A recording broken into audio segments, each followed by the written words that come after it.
Depuis la nuit des temps, les peuples ont raconté des histoires de dieux et de héros. À travers leurs mythes, ils cherchaient à comprendre le monde, le chaos, la lumière et l'ombre. Chaque civilisation a forgé ses propres récits, mais tous parlent du même combat, celui de l'ordre contre le désordre, de la lumière contre les ténèbres.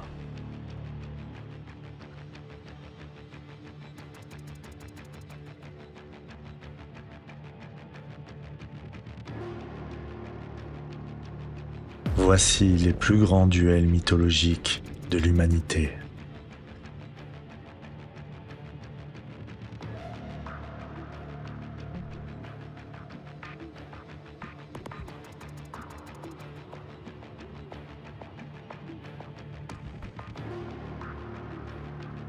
En Égypte, le trône ne se gagnait pas seulement par le sang, mais par le droit divin. Horus, le dieu faucon, héritier d'Osiris, affronta Seth, son oncle et meurtrier du roi défunt. Leurs combats furent multiples, sur terre, dans le ciel et même sur le Nil. Chaque victoire de l'un ou de l'autre reflétait l'éternel duel entre l'ordre et le chaos.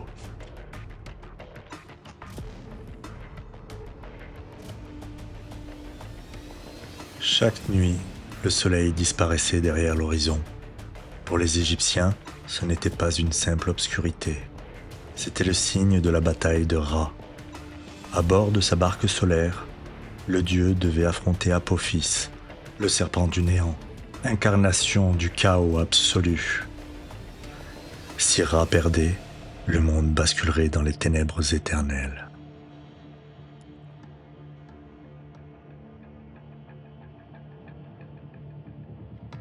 En Mésopotamie, les premiers peuples voyaient le monde comme né de l'eau. Tiamat, la mère primordiale, enfanta ces monstres et se dressa contre les jeunes dieux. Marduk, champion des divinités, s'avança avec un arc, un filet et les vents pour armes. Son combat fut titanesque. Tiamat rugissait et ses vagues engloutissaient les cieux. Mais Marduk la transperça, puis déchira son corps en deux. De sa poitrine, il fit la voûte du ciel et de son ventre la terre. Ainsi, la création naquit d'un duel sanglant contre le chaos.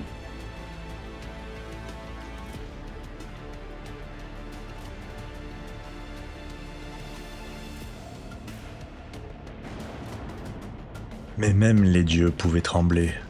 Zeus, roi de l'Olympe, dut affronter Typhon, un monstre né de Gaïa, la terre, pour se venger des Olympiens. Ses 100 têtes crachaient du feu et son corps immense couvrait les cieux. La foudre de Zeus s'abattit encore et encore, jusqu'à ce que le monstre soit terrassé et précipité sous l'Etna. Ce duel marqua la suprématie de l'Olympe sur le chaos primordial.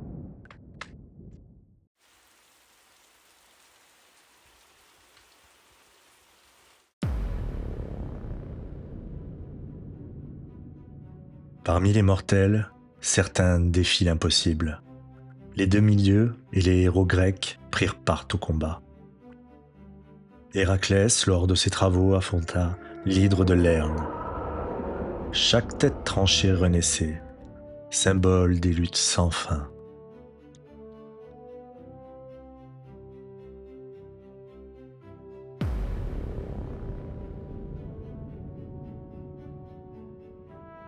Persée fut contraint d'accepter son statut de fils de Zeus pour sauver Andromède, promise en sacrifice au Kraken. Il dut faire face à la terrible Méduse, sans jamais croiser son regard, sous peine d'être changé en pierre.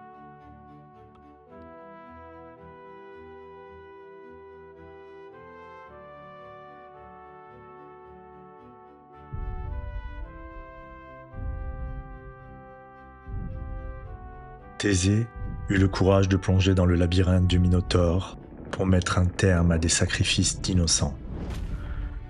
Guidé par le fil d'Ariane, il terrassa la bête et retrouva la lumière.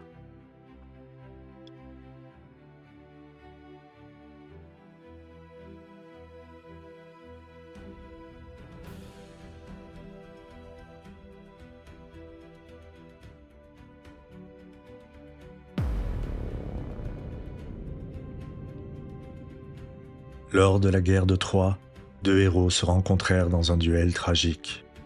Achille, le plus grand guerrier des Grecs, affronta Hector, prince et protecteur de Troie. Leurs lances se brisèrent, leurs épées s'entrechoquèrent. Hector tomba et avec lui, la destinée de sa cité. Mais cette victoire scella aussi le destin d'Achille, promis à mourir avant la fin de la guerre.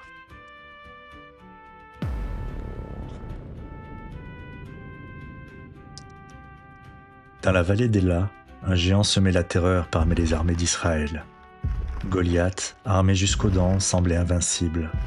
Mais un jeune berger, David, s'avança seulement avec sa foi et une fronde. Un seul jet, une pierre lancée avec détermination et le colosse s'effondra. Une leçon transmise au siècle. La foi et le courage surpassent parfois la force brute.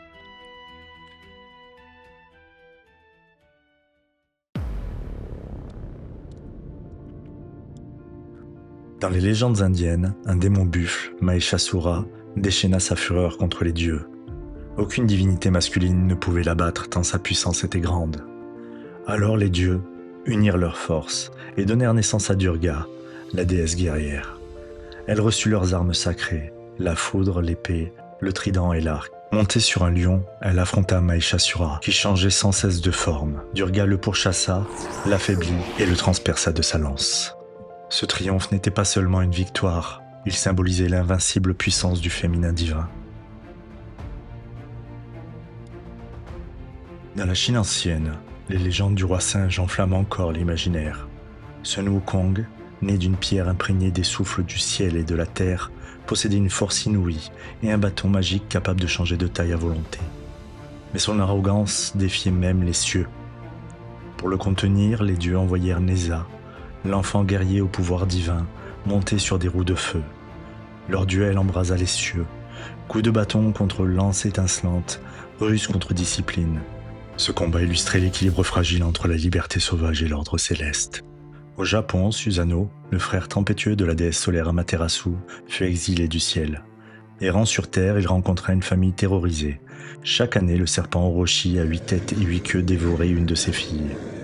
Il ne restait qu'une seule jeune fille à sacrifier. Susanoo imagina un stratagème. Il fit boire au monstre un saké puissant. Quand Orochi s'endormit, ivre, Susanoo dégaina son épée et trancha ses 8 têtes, une par une.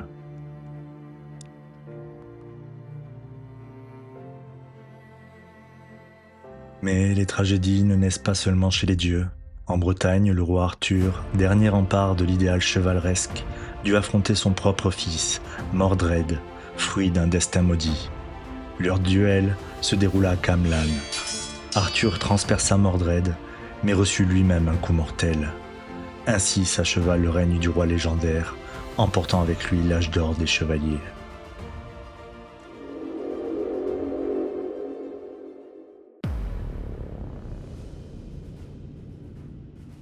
Dans la mythologie nordique, la fin du monde, le Ragnarok, annonçait des duels apocalyptiques.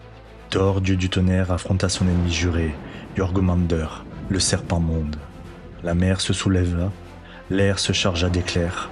Mjolnir s'abattit sur la créature et le monstre s'écroula. Mais avant de mourir, il cracha son venin et Thor, après avoir fait 9 pas, s'effondra à son tour.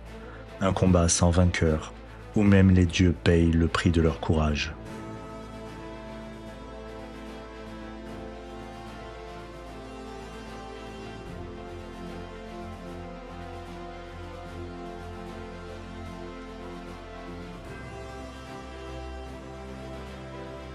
Mais le plus terrible adversaire fut réservé au père des dieux. Odin, sage souverain, dut affronter le loup Fenrir, bête monstrueuse qu'il avait lui-même enchaînée jadis. Lorsque les liens se brisèrent, le monstre s'élança. Odin lutta avec toute sa puissance, mais Fenrir l'avala. Alors le fils d'Odin, Vidar, vengea son père en déchirant la gueule du loup. Le Ragnarok signifiait la fin d'un monde, mais aussi la promesse d'un renouveau.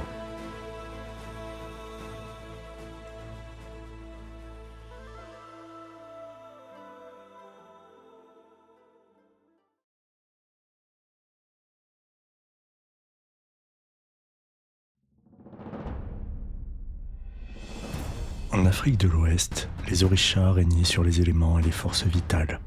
Ogun, maître du fer, patron des forges et des guerriers, incarnait la puissance implacable du métal. Shango, dieu du tonnerre, des tambours et de la justice, portait le feu du ciel. Leur affrontement n'était pas une guerre de haine, mais une lutte d'équilibre. La force brute du fer contre la fougue indomptable de la tempête. À travers leurs combats, les peuples Yoruba célébraient la complémentarité des éléments, forgeant un ordre où la guerre et la nature trouvaient leur place.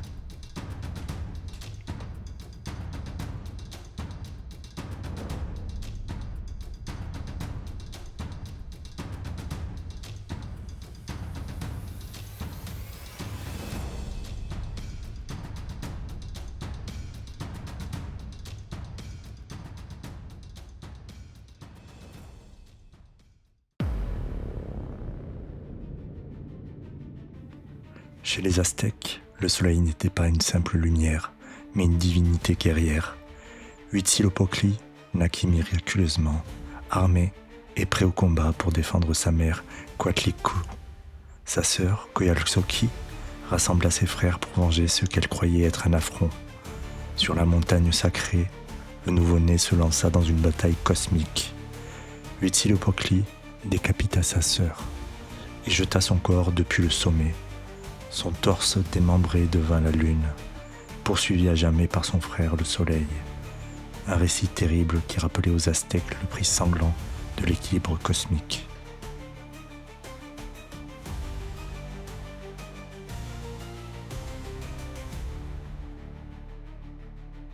Chez les peuples d'Amérique du Nord, deux forces primordiales s'opposent dans les légendes. Le corbeau, rusé et parfois trompeur, apporta la lumière aux hommes, volant le feu aux esprits. Le Thunderbird, esprit colossal de l'orage, battait des ailes pour faire gronder le tonnerre et lancer la foudre.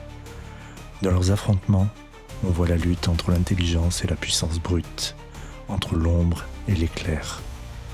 Ces récits enseignaient que la survie dépend autant de la ruse que de la force, et que l'équilibre des mondes repose sur la confrontation des contraires.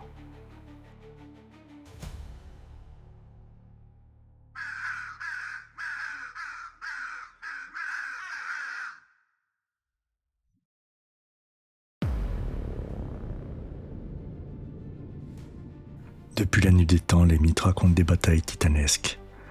Des dieux contre des serpents primordiaux, des héros défiant des monstres invincibles, des rois affrontant leur destin. Mais si ces récits traversent les âges, ce n'est pas seulement parce qu'ils parlent de héros, c'est parce qu'ils parlent de nous. Horus affrontant Seth, ce n'est pas seulement la lutte pour un trône, c'est le combat entre la justice et la trahison qui résonne dans chacun de nous. Achille et Hector ne sont pas seulement deux héros tragiques, ils nous rappellent la frontière fragile entre l'honneur et la rage destructrice. David, frêle berger face au colosse Goliath, nous montre qu'au cœur de nos propres peurs, il existe une pierre, une force capable de renverser nos géants. Durga terrassant le démon buffle, c'est la lumière de notre courage face aux forces intérieures qui veulent nous engloutir. Et Arthur, s'entretuant avec Mordred, son propre fils, nous rappelle que parfois, nos plus rudes batailles sont dirigées contre ce que nous avons engendré nous-mêmes. Toutes ces histoires convergent vers une vérité. La plus grande guerre est intérieure. Et pour l'incarner, l'image ultime, l'archange Michael affrontant Lucifer. Deux visages d'une même réalité, la lumière et l'ombre, l'élévation et la chute, comme deux forces qui s'affrontent en permanence dans nos vies. Car nous sommes tous, à notre façon, des champs de bataille. Nous portons en nous Zeus et Typhon, Thor et le serpent-monde, David et Goliath. Nous sommes traversés par la lumière des dieux et par les ombres des monstres. Et peut-être que la leçon ultime de ces mythes est la suivante. Il ne s'agit pas de détruire nos ténèbres, mais d'apprendre à les affronter, à les connaître et à les transcender. Alors, comme Michael face à Lucifer, à chacun de nous d'élever son arme intérieure, non pour nier son ombre, mais pour la transformer en lumière.